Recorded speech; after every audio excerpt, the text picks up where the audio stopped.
Denmark mulai terlihat. Presiden Amerika Serikat Donald Trump kembali menyatakan keinginannya untuk menguasai pulau strategis tersebut. I'm not talking about money for Greenland yet. I might talk about that.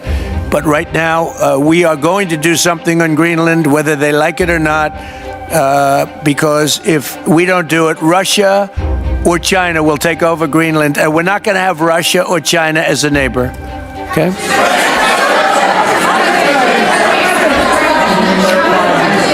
I would like to make a deal, the easy way, but if we don't do it the easy way, we're going to do it the hard way.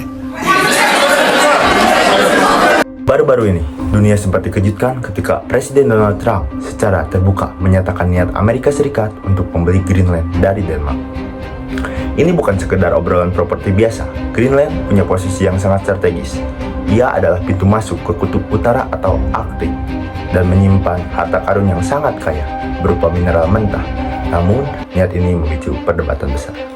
Dan di abad ke-21 ini, apakah etis sebuah wilayah yang dihargai dengan uang layaknya properti di era modern?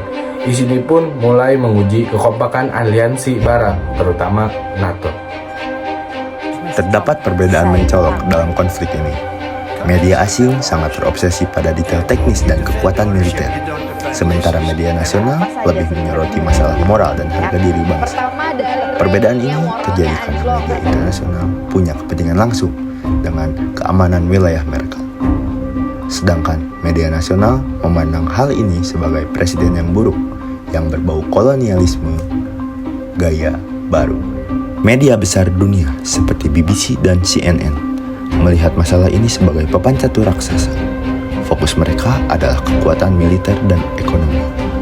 Mereka menganalisis bagaimana Amerika Serikat ingin mengamankan wilayah Arktik agar tidak jatuh ke tangan Rusia atau Tiongkok. Dalam pandangan mereka, ini adalah soal persaingan kekuasaan global.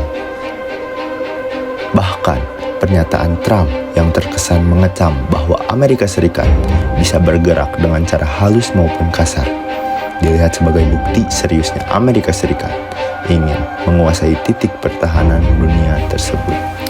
Di sisi lain, media nasional kita melihat isu dari sudut pandang yang berbeda.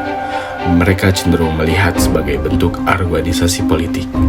Media lokal lebih kritis terhadap cara pemimpin negara yang besar menekankan negara yang lebih kecil. Bagi mereka, ini bukan soal strategi perang, tapi soal etika, apakah hukum internasional masih bisa melindungi hak sebuah wilayah untuk menentukan nasibnya sendiri. Media kita lebih peduli pada dampak ketidakpastian dunia yang muncul jika negara besar bisa seenaknya menawar kedaulatan bagi bangsa lain. Konflik ini mengajarkan kita hal penting. Jangan hanya membaca satu sumber berita. Dengan membandingkan sebagai sudut pandang, kita jadi paham suatu berita yang seringkali dibungkus sesuai kepentingan negaranya masing-masing. Bagi pihak yang terlibat, seperti warga Greenland dan juga negara Denmark, isu ini bukan soal berapa harga diri yang ditawarkan Amerika, tapi soal prinsip bahwa sebuah bangsa punya harga diri yang tidak bisa dibeli dengan uang.